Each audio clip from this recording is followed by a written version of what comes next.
진정한 궁예만 오늘 임하도록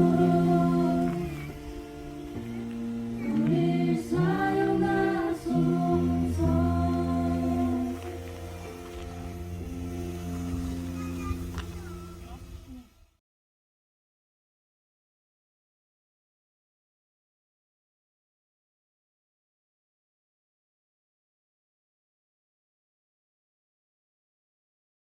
오늘 하나님의 말씀, 성령님이 오셔야 할 이유라는 제목으로 말씀을 함께 나눕니다. 오늘은 성령 강림 주일인데 우리 사도행전 1장을 우리가 읽었습니다. 예수님께서 부활하신 후에 40일 동안 제자들과 함께 동행하시고 나타나시고 말씀하여 주시고 또 함께 음식도 먹고 그러셨습니다. 낙심한 자에게 찾아가서 갈릴리에서 내가 나를 사랑하느냐 만나주시고 회복시켜주시고 또 사명을 주시는 것을 보게 됩니다. 내 양을 치라. 이렇게 40일 동안 예수님이 바쁘게 분주하게 만날 사람 만나고 또 엠마오로 돌아가는 글로바와 또 다른 제자를 격려하고 말씀하시고 마음이 뜨겁게 하셔서 다시 고향으로 낙향하는 것이 아니라 하나님의 사명의 자리 예루살렘으로 올라가게 하시면서 한 사람 한 사람 40일 동안 부지런히 신방을 하신 것을 보게 됩니다. 그런데 40일이 지나고 나서는 이제 50일, 오순절이죠. 50일이 지나고 나서는 드디어 예수님께서 하늘로 부활 승천하시게 되는 것을 보게 됩니다. 예수님이 이제는 구름 타고 올라가시면서 예루살렘을 떠나지 말고 이곳에서 내가 약속하신 성령을 받을 수 있도록 기도하면서 기다리라 라고 하셨습니다. 예수님이 이제는 하늘로 떠나간 상황이 된 것이죠. 그러면서 계속해서 주님이 하신 말씀이 있었습니다. 내가 떠나가는 것이 더 유익하다라고 하는 거예요. 아니 지금 무슨 말씀입니까? 예수님의 제자들은 예수님이 지금 옆에 3년 동안 함께 계셨음에도 불구하고 여전히 예수님을 모른다고 부인하고 또 앞자리에 다투면서 서로 다투면서 크게 한자리 할 생각만 하고 있지, 제자들의 모습은 너무 불완전한데 예수님이 함께 3년 동안 함께 하시는데도 힘든 상황이었었는데 예수님이 지금 떠나가시는 게 유익하다니 무슨 말씀입니까? 구약성경에서는 예수님의 오심을 예언하셨습니다. 그런데 신약성경에서는 하시는 말씀이 뭐예요? 네, 예수님이 떠나가시면 성령님이 오실 것이다 라는 것을 계속해서 말씀하고 계십니다. 그래서 예수님께서는 제자들이 완전하지 않고 부족하다는 것을 다 알고 불러주셨습니다. 제자로 부르셨습니다. 예수님 모든 걸 다 아신 것 위에 말씀하시고 이제 성령님이 오시는 성령의 시대를 소개하고 계시는 것을 보게 됩니다. 우리 지난 주간에 선거를 쳤습니다. 지방선거 하면서 내가 지지했던 후보 또 내가 그 사람이 떨어지기도 하고 붙기도 하고 저 같은 경우는 누구를 찍어야 될지 갈팡질팡하는 후보도 있었습니다. 그런데 이제 새로운 지도자들이 뽑혀졌죠. 오늘날 우리 세상은 뭔가 사람 지도자가 바뀌어야 되고 제도와 시스템이 바뀌어지면 새로운 세상이 올 것이다 라고 생각하면서 생각하지만 그것은 인간의 제도의 한계가 있습니다. 하나님은 대신 12제자를 부르시고 또 사람을 바꾸셔서 그들에게 구원을 이루고 구원의 축복의 통로를 사용하기를 주님은 계획하셨습니다. 그래서 십자가에서 모든 것을 다 죗값을 치르고 이루셨다고 하시면서 예수님을 믿는 자에게는 새로운 생명이 들어가고 주님의 구원의 역사 안에 들어온 자에게는 주님의 자녀가 되고 그 자녀에게 성령을 선물로 주신다라고 말씀하셨습니다. 우리 예수님을 믿는 자들은 성령님이 누구신가, 성령님이 왜 오셔야 되는가 하는 것을 우리가 알아야 된다 하는 것이죠. 오늘 하나님의 말씀, 예수님께서는 육신 가운데 계시다가 승천하시면서 약속하신 성령을 기다리라라고 말씀하고 계십니다. 본문 말씀 3절 4절 말씀을 같이 함께 읽습니다. 그가 고난받으신 후에 또한 그들에게 확실한 많은 증거로 친히 살아계심을 나타내사 40일 동안 그들에게 보이시며 하나님 나라의 일을 말씀하시니라. 사도와 함께 모이사 그들에게 분부하여 이르시되 예루살렘을 떠나지 말고 내게서 들은 바 아버지께서 약속하신 것을 기다리라. 약속하신 성령님을 기다리라 하시면서 예수님은 떠나가시지만 너희들은 예루살렘에 머물러 있어서 성령의 임재하심을 기다리라 라고 말씀하십니다. 이제는 예수님의 시대에서 성령님과 함께하는 삶의 시대로 삶이 전환되어지는 것을 보게 됩니다.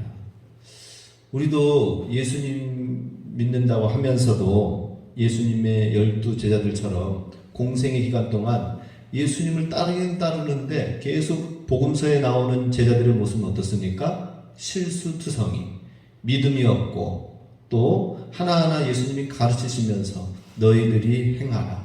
너희들이 붕대를 죽은 나사로를 내가 살렸으니 너희들이 붕대를 풀어서 걷게 다니게 하라. 내가 기적을 행할 테니 너희들은 이것을 떡을 나눠주기만 하라 해서 오병이어의 사건에 주인공이 되도록 참여를 시키셨습니다. 그럼에도 불구하고 여전히 제자들의 모습은 실망, 마지막에는 예수님을 저주하고 버리기까지 하고 부인하고 도망치기에 바쁜 제자들의 모습이었습니다.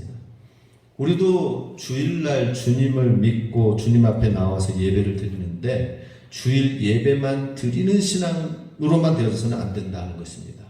주님이 원하시는 것은 뭐예요? 이제 일주일간 성령님과 함께하는 삶을 이루어야 된다 하는 것입니다. 성령님. 주일날 주님 앞에 나와서 예배드리는 게 중요합니다. 그걸 중심으로 해서 이제는 일주일 동안 내 혼자가 아니라 성령님과 함께 동행하는 삶이 되어야 된다 하는 것입니다. 그럴 때만이 내 삶이 진짜 변화되어지고 바뀌어질 수 있는 길로 나아가게 되는 것입니다. 일주일에 한 번 예배만 드려가지고는 우리가 쉽게 바뀌지가 않아요. 세상에 나가면 똑같이 새롭게 되어져요. 그 세상 가운데 그 모습 그대로 되어집니다. 그러나 일주일 동안 우리가 해야 될 건 뭐예요? 성령님과 사는 삶, 동행하는 삶을 살아야 된다 하는 것입니다. 그래서 성령님과 함께 하면서 내 삶 속에 무엇이 문제일까? 내 삶에 무엇이 연약한 부분일까? 새롭게 성령님이 가르쳐주시는 말씀과 음성을 통하여 믿음의 사람이 되어야 되는 것입니다. 성령님의 음성에 귀를 기울일 수 있는 사람이 되어야 된다는 것입니다. 지난 주간에 목자 재단이라고 해서 234 운동을 일으키는 지방의 총회장이셨던 분이 은퇴를 하시고 이제 은퇴한 이후에는 쉬셔도 되잖아요. 그런데 쉬지 않고 계속 일하시는 목사님을 뵙게 됐습니다.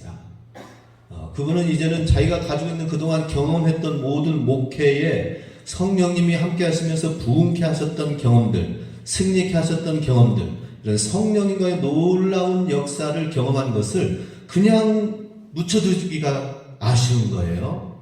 그래서 이제 지역 도시 가운데서 개척하는 목회자들에게 말씀을 함께 나누면서 공유하면서 목회의 고민을 들어주면서 어떻게 성령 목회를 할 수 있는가, 그것을 나누는 모임의 한 모임이 대관령 지역에 오셨다고 하는 거예요.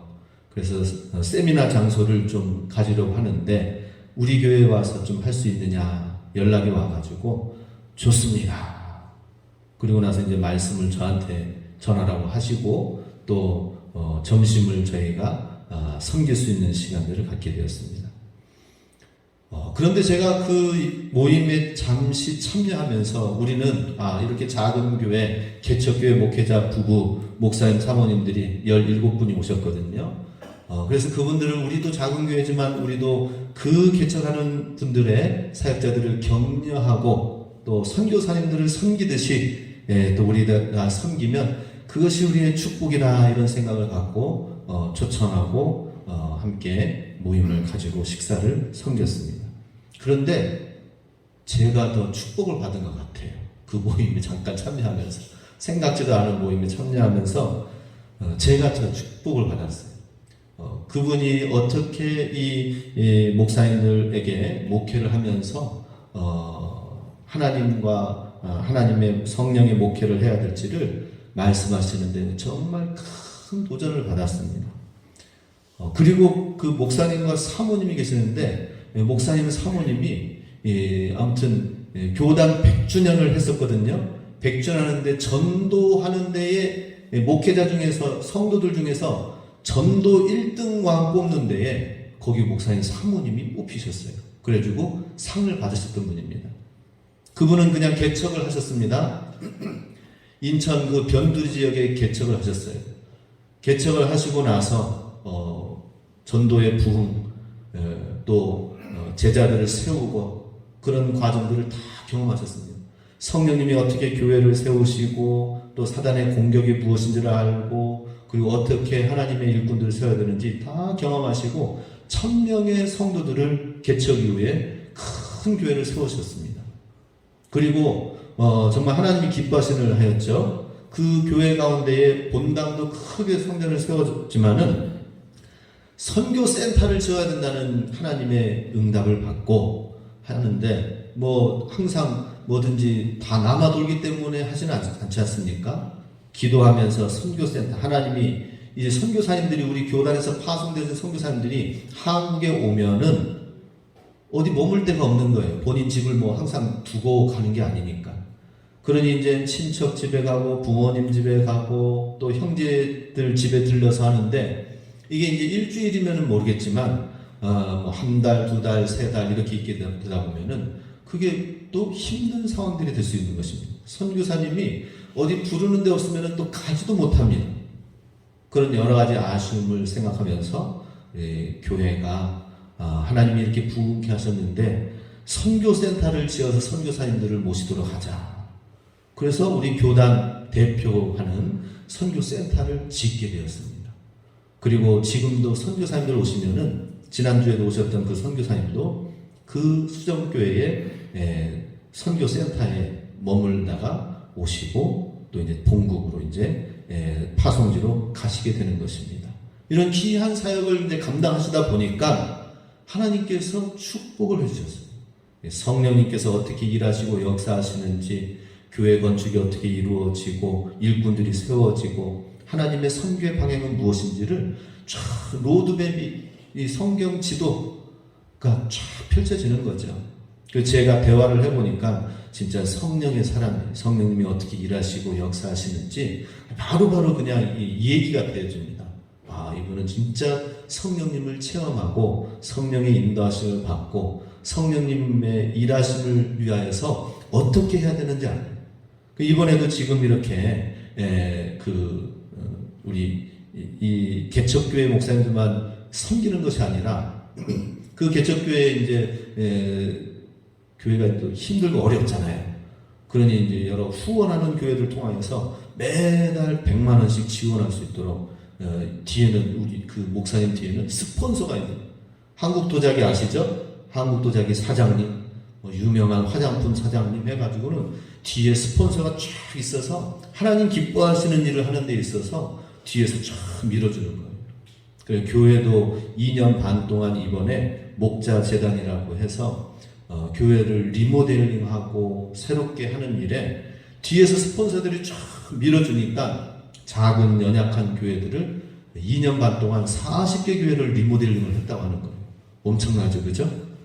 작은 것이 아니라 이 본당을 이렇게 리모델링하고 사람 사는 사택을 리모델링하고 이런 일에 2년 반 동안 40개 교회를 섬겼다고 하는 거예요.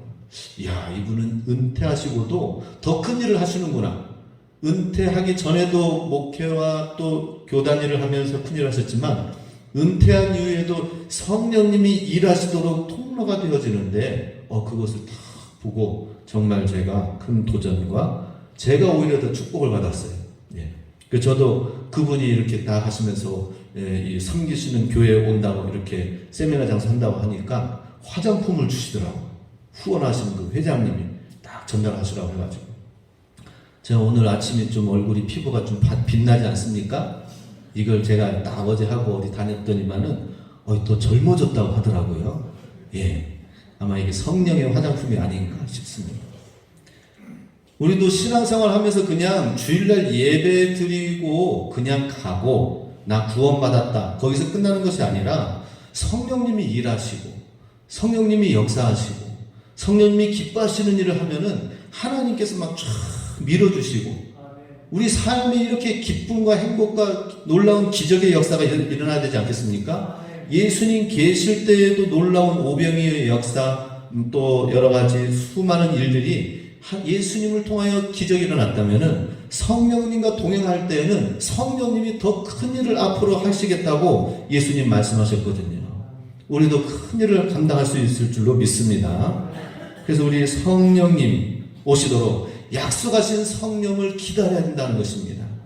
어떻게 해야 됩니까? 우리 하나님 앞에 성령의 임재를 위하여 마음을 같이하여 오로지 기도에 힘쓰라고 말씀하십니다. 14절, 15절 같이 있습니다. 여자들과 예수의 어머니 마리아와 예수의 아우들과 더불어 마음을 같이하여 오로지 기도에 힘쓰더라. 모인 무리의 수가 약 120명이나 되더라. 그때에 베드로가 그 형제들 가운데 일어서서 이르되, 모인 무리가 120명이 함께 마음을 같이하여 오로지 기도에 힘썼다라고 말씀합니다. 우리 성령님이 임재하시는 곳에는 마음을 함께 하는 것이 굉장히 중요합니다. 성령님이 일하시고 성령님이 역사하시는 데에는 마음이 나눠져서는 안 되는 거예요. 120명이 그 좁은 마가 다락방에 같이 모여서 성령의 임재를 위해서 기도하는 것, 이 한 가지 목표를 놓고 성령님이 임하시면 우리도 예수님이 계시지 않아도 우리는 할 수 있다라는 이 믿음을 갖고 함께 모여서 오로지 기도에 힘쓰니라. 우리도 그렇게 돼야 될 줄로 믿습니다. 예수님께서 주기도문을 가르쳐 주셨잖아요. 너희는 먼저 그의 나라와 의를 구하라 하시면서 하늘에 계신 우리 아버지의 이름을 높임을 받으시옵소서 하고 먼저 주님의 나라를 위해서 예수님이 기도할 것을 주기도문을 통하여 말씀해 주셨습니다. 그러면 우리도 기도할 때에 우리의 기도의 제목들이 하나님 앞에 오로지 기도하는데 우리 월정사 저기 상원사 또 그 위에 뭐 더 큰 영험한 지역에 가가지고 수많은 사람들이 가서 기도 열심히 합니다. 우리 수험생 그 때가 되면은 더 목탁 소리가 더 크게 울립니다. 자녀들 합격시켜 주세요 하고 딱 그 써져 있는 거 보니까 다 강남구 주소 돈 있는 사람들이 다 거기다가 가까운 데 그 하더라고요. 우리는 우리의 기도의 제목이 그게 아니라 하나님의 나라와 의를 위해서 기도하면은 하나님께서 그 모습을 보시고 성령님이 임재하시도록 성령님이 이끄시고 말씀해 주시는 것을 우리가 경험하게 될 줄로 믿습니다. 그러면 우리가 기도하면서 하나님의 나라를 목표로 잡고 기도하면은 하나님이 먼저 우리에게 가르쳐 주시고 보여주시는 것이 있습니다. 그것은 기도하면서 하나님의 나라를 구하면서 기도할 때에 하나님이 기도하면서 그냥 막 부어주시는 것이 아니라 우리의 부족함을 보게 하시는 것입니다. 하나님 없이 살아왔던 우리의 삶을 보게 합니다. 하나님 없이 살았던 고아와 같은 우리의 모습을 보게 하십니다.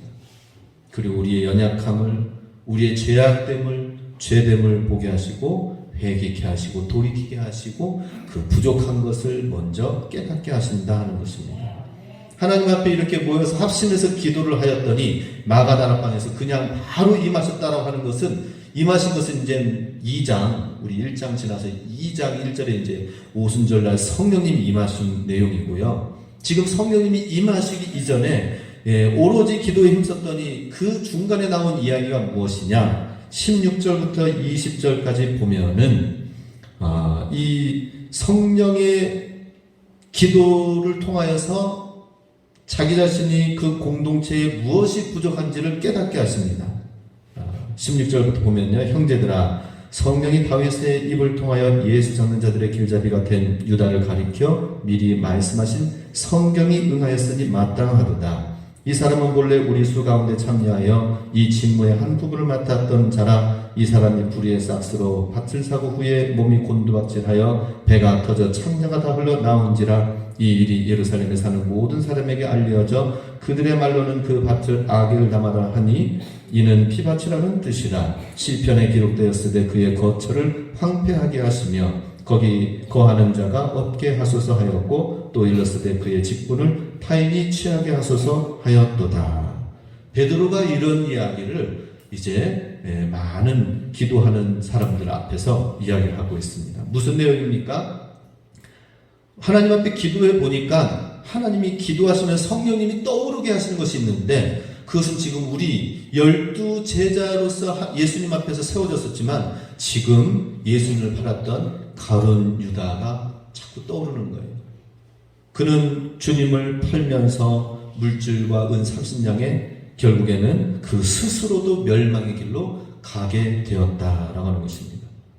그 사건을 보면서 그의 불순종과 그 불완전한 12명의 공동체 제자에서 한 명이 이렇게 탈선하게 되어진 사건을 생각하게 된 것입니다. 그러고서 말씀으로 그 사건을 진단하게끔 깨닫게 하시는 거예요. 그래서 20절 읽은 것처럼 그의 거처를 황폐하게 하시며 거기 거하는 자가 없게 하소서. 시편 나나주를 보면은 69편이 나옵니다. 시편 69편 25절의 말씀을 생각나게 하시면서 하나님께서는 그 거처를 황폐하겠다.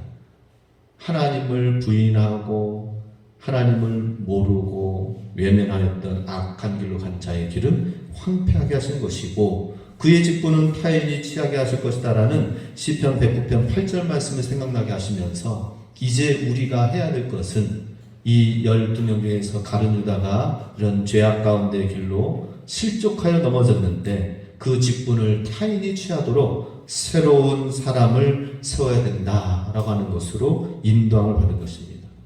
그래서 나중에는 이 마띠아를 제비뽑기로 뽑아서 12명을 다시 완성하는 것을 보게 됩니다. 기도하다 보니까 하나님께서 말씀을 생각나게 하시고 말씀 가운데서 우리가 무엇을 해야 될지를 알게 하시는 것이 이 베드로가 성령을 구하면서 알게 된 사건이다 하는 것입니다. 우리도 하나님 앞에 기도하면서 하나님의 성령의 임재를 구하면은 성령님이 어떻게 뭐 비둘기처럼 임하시나 성령님이 어떻게 내 가운데 뭐 충만하게 임하셔서 막 펄쩍펄쩍 뛰게 하시나 그게 아니라 말씀으로 임하신다 하는 것입니다. 말씀을 가르쳐 주시고 말씀 가운데 예수님께서 하신 모든 말씀 태초부터 주님께서 말씀하셨던 구약 성경 구약 39권 신약 27권의 이 말씀을 통하여서 성령님이 들려주시고 이끌어주시고 무엇을 해야 될지 가르쳐주시는 것을 보게 됩니다. 그래서 우리도 하나님을 믿으면은 믿는 주의 자녀에게 영접한 심령에게 성령님이 임하시거든요. 근데 임하시는데 성령이 충만해야 돼요. 충만함을 위해서 우리는 구하는 것입니다. 성령이 충만하여서 하나님의 말씀의 음성을 들을 수 있도록 해야 되는 거죠. 우리 모두가 다 이와 같은 신앙의 또 다른 차원으로 들어갈 수 있기 바랍니다. 말씀으로 인도하시는 삶이 되어야 된다는 것입니다. 하나님의 말씀의 차원이 열려져야 돼요. 하나님께 기도하면은 하나님께서 말씀으로 내 생에 내가 가야 될 그 길을 보여주시고 말씀해 주시고 말씀을 체험하게 하시고 내가 경험하였던 이 성경의 말씀이 바로 내 삶 가운데서 이제는 똑같이 다른 모양으로 나타내고 보여지고 이루어지는구나 하는 것을 우리가 깨닫게 되는 것이죠. 우리도 기도하면서 말씀이 이루어지길 기도하시기 바랍니다. 이것이 성령 충만입니다. 그렇지 않으면 어떻게 되는 거예요? 내 생각 가운데에서 내 생각 안에 갇혀 사는 거예요. 하나님 안에서 믿음으로 말씀으로 나가야 되는데 내 생각 안에서 자꾸 제한시키는 거예요. 생각 안에서. 말씀으로 믿음으로. 우리 아까 전에 말씀하신 분, 그 목사님과 사모님이 우리 교회도 이렇게 리모델링 하면은 어떨까요? 했더니 진짜 연약한 교회만 해야 되기 때문에 해당 사항이 안 된대요. 죄송하지만. 우리도 여기 밑에 좀 보일러도 좀 깔고 또 새로 해가지고 촥 하면 좋은데 우리 힘으로는 아직은 미력한데요. 그랬더니 기도하시면 된다고 하는 거예요. 다 그냥 다른 거 없어요. 기도하시면 된다고 하는 거예요. 기도하면은 우리가 밀어드리겠습니다 하는 거예요. 안 되는 것도 된다고 하는 거예요. 할렐루야. 된대요. 기도하면 된대요. 조건은 안 되는데 기도하면 된대요. 그래서 우리가 해야 될 것은 하나님 앞에서 기도다. 그리고 말씀을 따라 우리가 인도를 받는 것이다 하는 것이죠. 그분이랑 대화하니까 너무 쉬워요. 우리가 움직일 테니까 기도하시라고 하는 거예요. 마지막으로 사모님이 딱 가시면서 손을 딱 붙여면서 목사님 기도하십시오 하는 겁니다. 그럼 될 겁니다. 너무 쉬워요. 하나님 안에서 성령님 안에서 너무 쉬워. 우리 가정 가운데 풀어야 될 문제들이 있습니까? 우리 삶 가운데서 해결돼야 될 것들이 있습니까? 하나님 앞에서 성령의 이 문이 열려지고 믿음의 눈이 열려지면은 그 막혀졌던 것들이 풀어지는 거예요. 하나님이 하시거든요. 성경에 있었던 이야기가 오늘날 우리 삶 가운데에서 동일하게 다른 모양으로 이루어지는데 하나님이 하셨습니다가 되는 거죠. 왜 나의 힘으로 하려고 하십니까? 하나님이 하시도록 믿음으로 사시기 바랍니다. 그러면 어떻게 됩니까? 나도 예수님 만났다. 나도 부활하신 예수님 만났다. 주님이 내 삶 가운데 크고 위대한 일을 하셨습니다. 우리도 부활의 주인공 증인이 될 줄로 믿습니다. 세 번째 마지막으로 성령님이 임하시면 부활의 증인이 된다라고 하는 것입니다. 사도행전 1장 8절 말씀 읽습니다. 오직 성령이 너희에게 임하시면 너희가 권능을 받고 예루살렘과 온 유대와 사마리아와 땅끝까지 이르러 내 증인이 되리라 하시니라. 우리에게 너무나도 축복의 말씀을 주시는 거예요. 예수님 우리를 두고 어디를 가세요? 구름 타고 올라가시는 예수님을 향하여서 왜 갈릴리 사람들을 왜 쳐다만 보고 있느냐? 주님이 약속하신 말씀대로 다시 오시기까지 너희는 예루살렘 안에 약속하신 그 성령을 구하고 기도하라. 그래서 우리는 성령의 임재, 성령의 충만함을 구하게 되면 내 증인이 되리라 라고 하는 거예요. 어떤 증인요? 하나님의 권능을 받아서 하나님의 놀라운 축복을 받고 주님의 큰 사명을 감당하게 하시면서 온 예루살렘과 온 유대와 사마리아 땅까지 이르러, 그러니까 주님의 권능을 받고 성령의 능력을 체험하게 되면 어떻게 됩니까? 바로 우리 오대산 지역에서 또 평창과 강원도, 대한민국에서 더 나아가서는 민족과 열방을 향하여서 하나님을 나타내고 자랑하는 증인이 될 것이다 라고 하는 것입니다. 할렐루야. 우리가 이렇게 돼야 되잖아요. 그죠?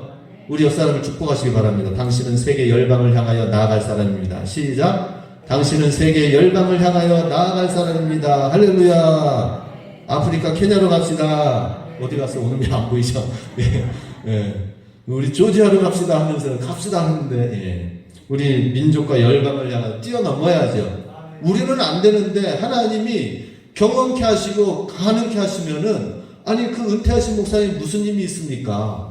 그런데 개척교회 하시는 목사님들 20여 가정을 쫙 밀어주시면서 물질로 밀어주시고 또 말씀으로 딱 해서 저도 한 가지 했어요. 한 가지 말씀을 드렸어요. 목사님, 제가 교회에 와서 참 목회를 하다 보니까 교회 여러 가지 좀 문제와 나눠지는 일들이 있었어요. 그래서 뭐 사택을 건축을 새로 해야 되나요? 리모델링을 해야 되나요? 나는 1년간 기도했는데 여전히 의견이 분분하고 나눠져서 결국 그 문제로 어려움이 좀 있었습니다. 이런 상황에서 목사님은 어떻게 하시겠습니까? 1년 동안 기도를 했는데도 불구하고 여전히 문제가 있는데, 다 각자의 뜻이 있다고 하는데 어떻게 해야 됩니까? 목사님이 딱 말씀하시더라고요. 오늘 본문 말씀 나온 거죠. 제비뽑기 하면 되지요. 제비뽑기 해서 나오는 것으로 하나님의 뜻이라 하고 받고, 하나님의 말씀을 하나님이 하시면 하나님의 뜻이라고 하면은 그대로 모두가 다 순종하면 되는 거 아니겠습니까? 내가 왜 그때 제비뽑기를 몰랐지? 이런 생각이 들어요. 그분 앞에는 너무 쉬워요. 성령님이 우리가 함께 하시면은 정말 우리가 이제 모든 문제를 뛰어넘어서 부활의 증인이 될 것이다. 이런 마음이 더 넘쳐나게 되는 것입니다. 우리 증인이라는 것은 무엇입니까? 예수 그리스도를 부활을 목격한 그 유일한 사람, 예수 그리스도께 속한 사람이다라고 하는 것입니다.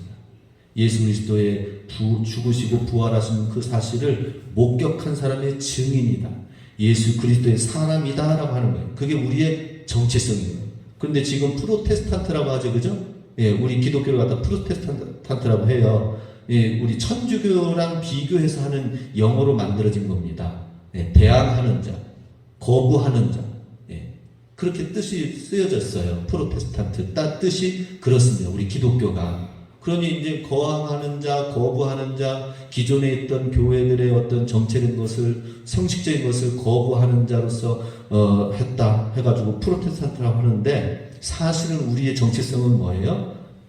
마태복음 사도행전 오늘 본문 1장 8절 말씀처럼 내 증인이 되리라 하는 것처럼 우리는 거부하고 대항하는 자가 아니라 사실은 우리가 예수 그리스도의 속한 자, 주님의 부활하심을 목격한 자, 성령님의 임재 가운데에서 예수님과 동행하면서 겪었던 모든 경험했던 기적들을 친히 체험하고 맛본 자다라고 하는 것입니다. 할렐루야. 우리는 주님의 부활하심을 목격하고 주님의 소속된 주님의 자녀로서 성령의 임재 가운데 거할 때에 성령님이 우리에게 일하시고 역사하셔서 그것을 자랑하는 간증자로 세워준다 하는 것입니다. 이를 위해서는 가룟 유다를 뽑기 위해서 두 가지 조건을 말씀을 하였습니다. 21절에 보면 이러함으로 요한의 세례로부터 우리 가운데서 올려져 가신 날까지 주 예수께서 우리 가운데 출입하실 때에 항상 우리와 함께 다니던 사람 중에 하나를 세워 우리와 더불어 예수께서 부활하심을 증언한 사람이 되게 하여야 하리라 하거늘. 자, 12명 중에서 가룟 유다가 실족하여서 배반하고 죽게 되었습니다.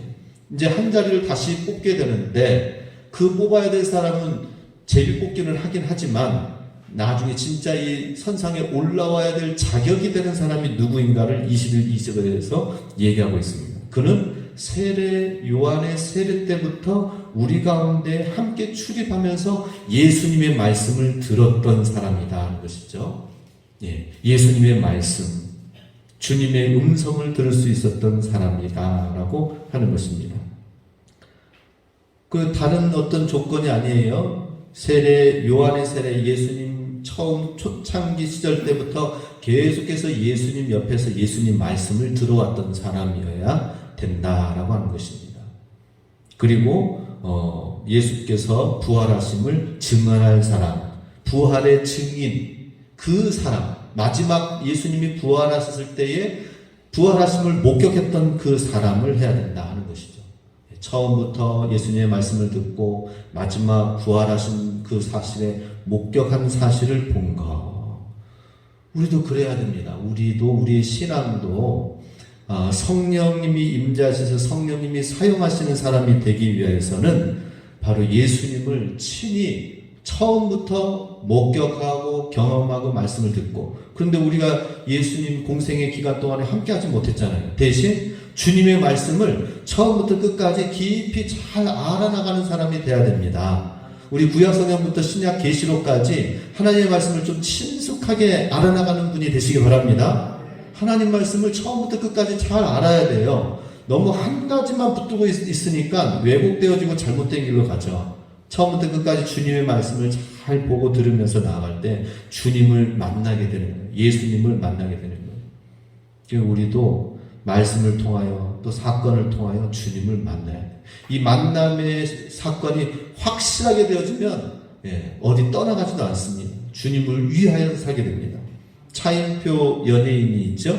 차인표 연예인이 처음에 저기 가난한 사람을 도우러 가자 하면서 할 때에